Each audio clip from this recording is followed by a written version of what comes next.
Hi friends, welcome to bhanu'skitchen. ಇವತ್ತು ನಾನು egg ರೈಸ್ನ ಮಾಡೋದು ಹೇಗೆ ಅಂತ ತೋರಿಸ್ಕೊಡ್ತಾ ಇದ್ದೀನಿ. ಬನ್ನಿ ನೋಡೋಣ.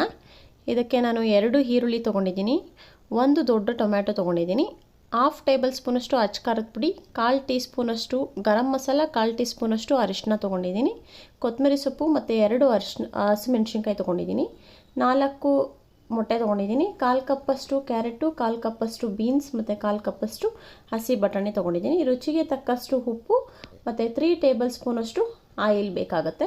ಮತ್ತು ಬನ್ನಿ ನೋಡೋಣ ಹೇಗೆ ಅಂತ ಮಾಡೋದು.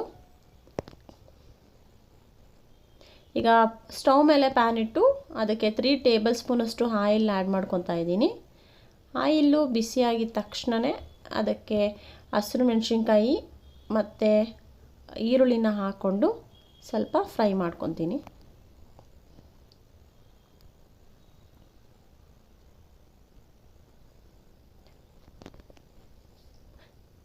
ಹೀಗೆ 1 ಮಿನಿಟ್ ಅಷ್ಟೇ ಫ್ರೈ ಮಾಡ್ಕೊತೀನಿ. ಸ್ವಲ್ಪ ಮುಚ್ಚಳ ಮುಚ್ಚಿಟ್ಟು ಫ್ರೈ ಮಾಡ್ತೀನಿ. ಆವಾಗ ಅದು ಕಟುಮ್ ಅಂತ ಸಿಗ್ತಾ ಇರುತ್ತೆ, ಚೆನ್ನಾಗಿರುತ್ತೆ.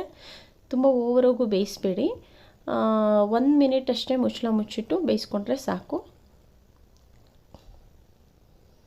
ಈ ಎಗ್ ರೈಸ್ಗೆ ಏನು ಅಂದರೆ ತುಂಬ ಮಸಾಲ ಹಾಕ್ಬಾರ್ದು, ಚೆನ್ನಾಗಿರಲ್ಲ. ಲೈಟ್ ಮಸಾಲ ಹಾಕ್ಕೊಂಡು ಇದೇ ಥರ ಮಾಡ್ಕೊಂಡು ನೋಡಿ. ಈಗ ಸಾಲ್ಟು ಆ್ಯಡ್ ಮಾಡ್ಕೊತಾ ಇದ್ದೀನಿ ನಾನು. ನೀವು ಟೇಸ್ಟ್ ನೋಡಿಕೊಂಡು ನಿಮಗೆ ಎಷ್ಟು ಬೇಕೋ ಆ ಥರ ಹಾಕ್ಕೊಳ್ಳಿ ಸಾಲ್ಟನ್ನ.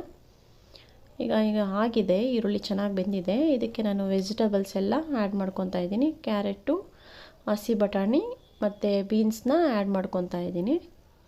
ಆ್ಯಡ್ ಮಾಡಿಕೊಂಡು ಚೆನ್ನಾಗಿ ಸ್ವಲ್ಪ ಫ್ರೈ ಮಾಡ್ಕೊತೀನಿ. ಈರುಳ್ಳಿ ಇದು ವೆಜಿಟೇಬಲ್ಸ್ ಎಲ್ಲ ಸ್ವಲ್ಪ ಚೆನ್ನಾಗಿ ಬೇಯಬೇಕಲ್ಲ, ಅಂದರೆ ತುಂಬ ಓವರ್ ಕುಕ್ ಮಾಡಬೇಡಿ, ವೆಜಿಟೇಬಲ್ಸು ಚೆನ್ನಾಗಿರಲ್ಲ, ಲೈಟಾಗಿ ಮಾಡ್ಕೊಳ್ಳಿ. ಈಗ ಅದಕ್ಕೆ ನಾನು ಟೊಮ್ಯಾಟೋನ ಆ್ಯಡ್ ಮಾಡ್ಕೊತಾ ಇದ್ದೀನಿ. ಟೊಮ್ಯಾಟೋನ ಆ್ಯಡ್ ಮಾಡಿಕೊಂಡು ಹಾಗೆ ಸ್ವಲ್ಪ ಫ್ರೈ ಮಾಡಿಕೊಂಡು ಮುಚ್ಚಳ ಮುಚ್ಚಿಟ್ಟು ಒಂದು 3 ಮಿನಿಟ್ಸು ಮೀಡಿಯಮ್ ಫ್ಲೇಮಲ್ಲಿ ಬೇಯಿಸ್ಕೊತೀನಿ. ಇವಾಗ ವೆಜಿಟೇಬಲ್ಸ್ ಎಲ್ಲ ಚೆನ್ನಾಗಿ ಕುಕ್ ಆಗಿದೆ, ಅಂದರೆ ತುಂಬ ಓವರಾಗಿ ಆಗಿಲ್ಲ, ಮೀಡಿಯಮ್ ಕುಕ್ ಆಗಿದೆ. ಈಗ ಇದಕ್ಕೆ ಸ್ಪೈಸಸ್ ಎಲ್ಲನೂ ಆ್ಯಡ್ ಮಾಡ್ಕೊತಾ ಇದ್ದೀನಿ. ಆ್ಯಡ್ ಮಾಡಿಕೊಂಡು ಒಂದು 1 ಮಿನಿಟ್ ಸಾಕು, 1 ಮಿನಿಟು ಹಾಗೆ ಫ್ರೈ ಮಾಡಿಕೊಂಡ್ರೆ ಸಾಕು. ಮಸಾಲ ವಾಸನೆ ಎಲ್ಲ ಹೋಗುತ್ತೆ, ಹಸಿ ವಾಸನೆ ಇರುತ್ತಲ್ಲ ಅದು. ಈ ಥರ ಫ್ರೈ ಮಾಡಿಕೊಂಡು, ಅಂದರೆ ಇದು ನಾನು ಲೋ ಫ್ಲೇಮಲ್ಲಿ ಮಾಡ್ಕೊತಾ ಇದ್ದೀನಿ, ಇಲ್ಲಾಂದರೆ ಓವರ್ ಇದಾಗ್ಬಿಡುತ್ತೆ, ಸೀದೋಗ್ಬಿಡುತ್ತೆ. ಈಗ ಇದಕ್ಕೆ ಕೊತ್ತಂಬರಿನ ಆ್ಯಡ್ ಮಾಡಿಕೊಂಡು ಹಾಗೆ ಒಂದು 30 ಸೆಕೆಂಡ್ಸು ಹಾಗೆ ಫ್ರೈ ಮಾಡ್ಕೊತೀನಿ. ಈಗ ವೆಜಿಟೇಬಲ್ಸ್ ಎಲ್ಲ ಚೆನ್ನಾಗಿ ಕುಕ್ ಆಗಿದೆ. ಇದಕ್ಕೆ ನಾನು ಎಗ್ನ ಆ್ಯಡ್ ಮಾಡ್ಕೊತಾ ಇದ್ದೀನಿ. ನಾನು 4 ಎಗ್ ತೊಗೊಂಡಿದ್ದೀನಿ. ಇಷ್ಟೇ ಪ್ರಮಾಣಕ್ಕೆ ನೀವು 5 ಅಥವಾ 6 ಹಾಕ್ಕೋಬೋದು. ನಾನು 4 ಅಷ್ಟೇ ತೊಗೊಂಡಿದ್ದೀನಿ. ಮತ್ತು ಪೆಪ್ಪರು ಕೂಡ ಹಾಕ್ಕೋಬೋದು, ಪೆಪ್ಪರ್ ಪೌಡರ್ ಕೂಡ ಹಾಕ್ಕೋಬೋದು ಬೇಕು ಅನ್ನೋರು, ಅದು ಚೆನ್ನಾಗಿರುತ್ತೆ ಟೇಸ್ಟು. ನಾನು ಇಲ್ಲಿ ಆ್ಯಡ್ ಮಾಡಿಲ್ಲ, ಬಟ್ ಅದನ್ನು ಆ್ಯಡ್ ಮಾಡ್ಕೋಬೋದು, ಚೆನ್ನಾಗಿರುತ್ತೆ ಅದನ್ನು.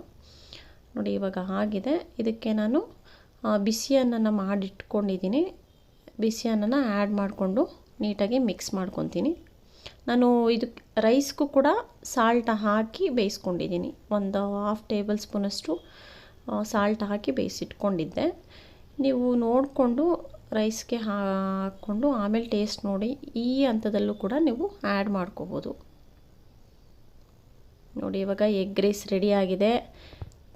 ನೀವು ಕೂಡ ಟ್ರೈ ಮಾಡಿ ನೋಡಿ, ಹೇಗಿತ್ತು ಅಂತ ಕಮೆಂಟ್ ಮಾಡಿ. ನೆಕ್ಸ್ಟ್ ವಿಡಿಯೋದಲ್ಲಿ ನೆಕ್ಸ್ಟು ಹೊಸ ರೆಸಿಪಿ ಜೊತೆ ಬರೋಣ. Thank you for watching. ನನ್ನ ಚಾನಲ್ಗೆ ಇನ್ನೂ ಸಬ್ಸ್ಕ್ರೈಬ್ ಆಗಿಲ್ಲ ಅಂತಂದರೆ ಸಬ್ಸ್ಕ್ರೈಬ್ ಆಗಿ. Thank you for watching.